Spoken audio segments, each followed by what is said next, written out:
نذهب فقهيا إلى أنه من كان عليه قضاء من رمضان ولم يتأتى أن يصومه حتى دخل عليه يوم عرفة فإنه يرجع يؤجل يؤخر، والمعنى واحد، صيام القضاء إلى بعد العيد بعد أيام التشريق، ويصوم يوم عرفة، ولا تنافي بين الأمرين على الصحيح، ولا تنافي بين الأمرين على الصحيح، لأن الله قال فعدة من أيام أخر ولم يحدد جل وعلا.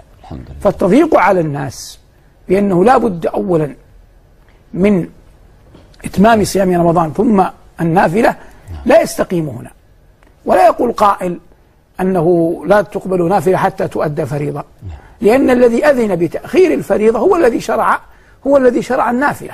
وعائشة رضي الله تعالى عنها كانت تقول إنني لا أقضي ما علي من رمضان إلا في شعبان لمكانة رسول الله صلى الله عليه وسلم مني. ونقول مع ذلك يعني يستبعد أن أم المؤمنين الصادقة المبرأة الطاهرة لا تصوم يوم عرفة. هي تقول أنها لا تصوم إلا في شعبان القضاء، وشعبان بعد عرفة، لأن تقصد شعبان من العام القادم.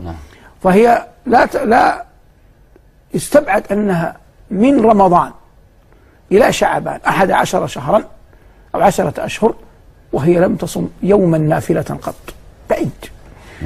عاشوراء يمضي، وتاسع ذي الحجة الذي هو عرفة يمضي، فلا يعقل أنها رضي الله عنها لا تصومه. كما أن العقل يدل على هذا، كما دل عليه النقل يدل عليه العقل. فإن الإنسان مثلا إذا أتى أحد الحرمين ثم لما هم بدخول المسجد فتته الفريضة، كان الإمام قد سلم، وقبل أن يشرع في صلاة الظهر نودي بالصلاة على الجنائز، فلا يعقل أن نقول له لا تصلي على جنازة حتى تصلي فريضة، لأن الجنازة تفوت، فيصلي الجنازة ما دام وقت الفريضة باق، فيصلي على الجنازة، ثم بعد أن يفرغ من الصلاة على الجنازة ويكسب أجر الصلاة عليها يأتي بالفريضة. فكذلك من أدخل عليه يوم عرفة وهو لم يصم ما عليه من قضاء، نقول إن الوقت مأذون به إلى رمضان، لأن الله جل وعلا قال فعدة من أيام أخر، وهذا إذن شرعي. ويوم عرفة يفوت لأنه يوم واحد، إما أن تصومه وإما لا تصومه.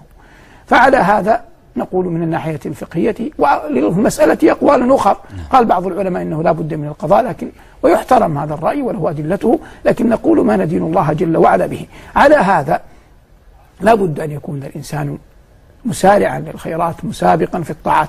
بقي صيام الحاج نفسه، هذا بيناه في دروس أخرى، لكن السنة جاءت أن الحاج لا يصوم، وفي المسألة تفصيل أظنه مر معنا في اللقاء الماضي.